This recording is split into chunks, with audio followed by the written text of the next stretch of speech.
আসসালামু আলাইকুম, সবাইকে স্বাগত জানাচ্ছি বিডিভিউজে। আপনাদের সাথে আছে আমি তানজিলা হক। বহুল প্রতীক্ষিত অস্ত্রবিরতি চুক্তির প্রায় দ্বার প্রান্তে চলে এসেছে ফিলিস্তিনি প্রতিরোধ আন্দোলন হামাস ও ইসরায়েল। দুই পক্ষের প্রতিনিধিরাই জানিয়েছেন তারা চুক্তি স্বাক্ষরের জন্য প্রস্তুত এবং অপর পক্ষের জবাবের অপেক্ষায় আছেন। কূটনীতিকরা চুক্তির ব্যাপারে সতর্ক আশাবাদ জানিয়েছেন, কারণ এর আগে সম্ভাবনা তৈরি হয়েও শেষ পর্যন্ত ইসরায়েলের কারণে চুক্তি চূড়ান্ত হয়নি। বিস্তারিত থাকছে হায়দার সাইফের প্রতিবেদনে।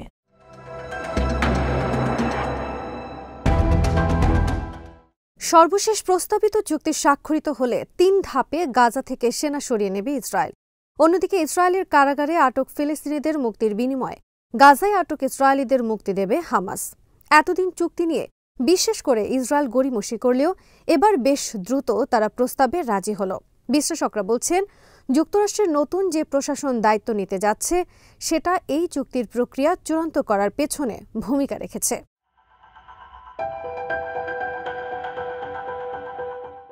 যুক্তরাষ্ট্রের নতুন প্রেসিডেন্ট ডোনাল্ড ট্রাম্প সম্প্রতি হুঁশিয়ারি উচ্চারণ করে বলেছেন, তার ক্ষমতা গ্রহণের আগেই গাজা থেকে বন্দীরা মুক্তি না পেলে সেখানে তিনি নরক নামিয়ে আনবেন।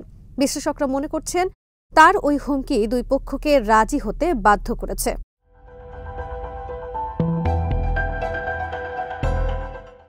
ইসরায়েল ও হামাসের মধ্যে সম্ভাব্য অস্ত্রবিরতি চুক্তি চূড়ান্ত করার জন্য মধ্যস্থতাকারীরা বুধবারও কাজ করেছেন।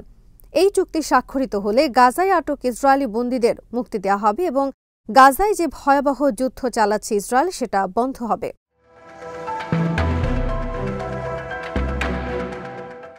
ফিলিস্তিন প্রতিরোধ আন্দোলন হামাস জানিয়েছে, দর কষাকষি প্রায় চূড়ান্ত পর্যায়ে চলে গেছে, যদিও এখনও কিছু সন্দেহ রয়ে গেছে যে দুই পক্ষই শেষ পর্যন্ত সবকিছুতে একমত হবে কিনা, কারণ এর আগে যেসব আলোচনা হয়েছিল সেগুলো শেষ পর্যন্ত চূড়ান্ত চুক্তির পর্যায়ে যেতে পারেনি।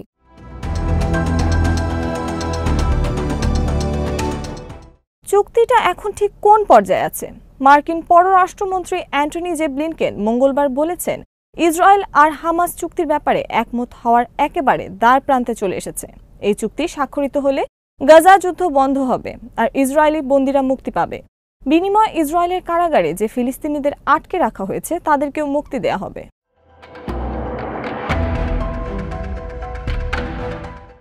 যুক্তরাষ্ট্র ছাড়াও কাতার ও মিশরের মতো দেশগুলোর কূটনীতিকরা মধ্যস্থতা প্রক্রিয়ায় অংশ নিয়েছে। এর আগে বেশ কয়েক মাস ধরে চেষ্টা করেও তারা কোনো অগ্রগতি করতে পারেনি, তবে বিগত কয়েক সপ্তাহে তারা বেশ দ্রুত অগ্রগতি করেছে।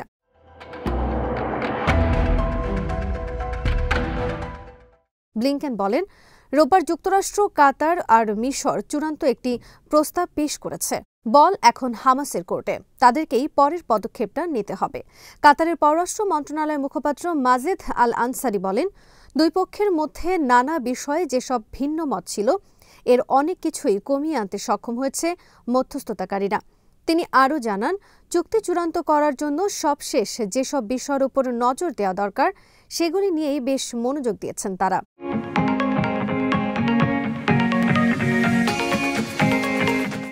ইসরায়েলি সরকার এবং হামাস দুই পক্ষেরই কর্মকর্তারা ইঙ্গিত দিয়েছেন যে অপর পক্ষ রাজি হলে তারা চুক্তি স্বাক্ষর করে সামনে এগিয়ে যাওয়ার জন্য প্রস্তুত।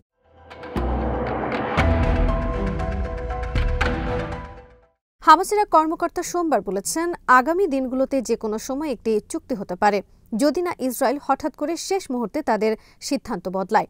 এদিকে মঙ্গলবার ইসরায়েলের এক কর্মকর্তা বলেছেন, চুক্তি চূড়ান্ত করার জন্য ইসরায়েল প্রস্তুত, তারা হামাসের সিদ্ধান্তের জন্য অপেক্ষা করছেন।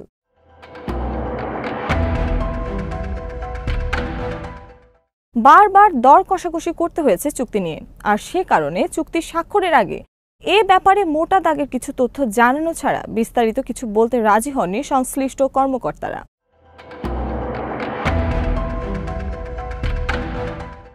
আলোচনার ব্যাপারে অবগত একটি কূটনৈতিক সূত্র জানিয়েছে, মে ও জুলাই মাসে যেসব প্রস্তাব নিয়ে আলোচনা হয়েছিল বর্তমান প্রস্তাবিত চুক্তির কাঠামোর উপর তার যথেষ্ট প্রভাব আছে। চুক্তির স্পর্শকাতর বৈশিষ্ট্যের কারণে ওই কূটনীতিক তার পরিচয় প্রকাশ করতে রাজি হননি। চুক্তির প্রস্তাবনায় গাজা থেকে ৩ ধাপে ইসরায়েলের সেনা সরিয়ে নেওয়ার কথা রয়েছে। অন্যদিকে ইসরায়েলের কারাগারে বন্দী ফিলিস্তিনিদের মুক্তির বিনিময়ে হামাস ইসরায়েলি বন্দীদেরকে মুক্তি দেবে।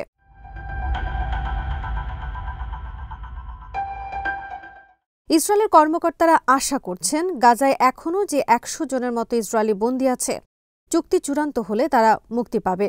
যদিও ইসরায়েলি কর্তৃপক্ষের ধারণা এই ১০০ জনের মধ্যে ৩৫ জন হয়তো এরই মধ্যে মারা গেছে। ২০২৩ সালের অক্টোবরে ইসরায়েলের ভেতরে অভিযান চালিয়েছিল হামাস। তখন থেকে ইসরায়েলের এই বন্দীদের গাজায় আটকে রেখেছে তারা।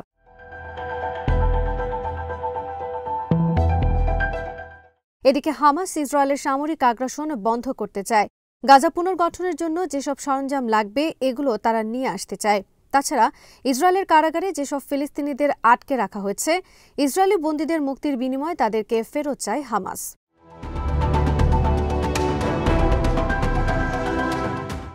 ইসরায়েলের এক কর্মকর্তা বলেছেন, প্রস্তাবিত অস্ত্রবিরতির প্রথম ধাপ ৬ সপ্তাহের মতো দীর্ঘ হবে।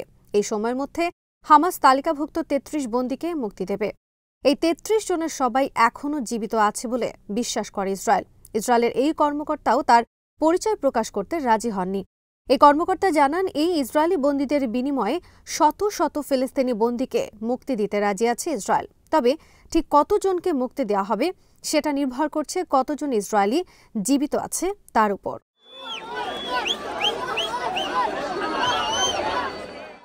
কিন্তু ঠিক কী কারণে এই মুহূর্তে প্রস্তাবিত চুক্তির এই অগ্রগতি হলো?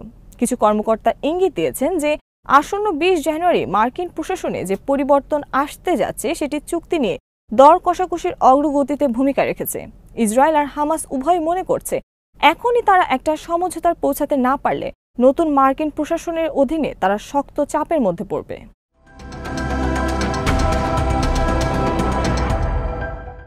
যুক্তরাষ্ট্রের নবনির্বাচিত প্রেসিডেন্ট ডোনাল্ড ট্রাম্প সতর্ক করে দিয়ে বলেছেন, তিনি প্রেসিডেন্ট হওয়ার আগেই যদি বন্দীদের মুক্তি দেওয়া না হয় তাহলে গাজায় নরক নেমে আসবে। মধ্যপ্রাচ্য বিষয়ক দূত হিসেবে ট্রাম্প স্টিভ উইটকফকে বেছে নিয়েছেন। এই উইটকফও এরই মধ্যে কাতার ও ইসরায়েল সফর করেছেন।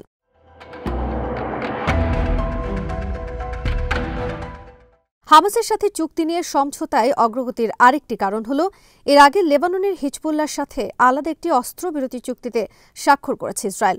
গাজা ইসরায়েলের হামলা শুরুর একেবারে প্রথম থেকেই সোচ্চার ছিল হিজবুল্লাহ।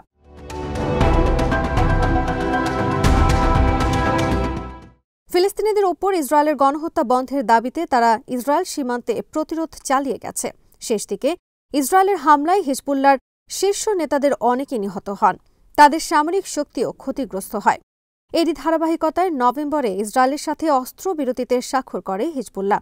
যদিও হিজবুল্লাহ এই চুক্তি মেনে চলছে, কিন্তু চুক্তি ভঙ্গ করে একাধিকবার লেবাননে হামলা করেছে ইসরায়েল।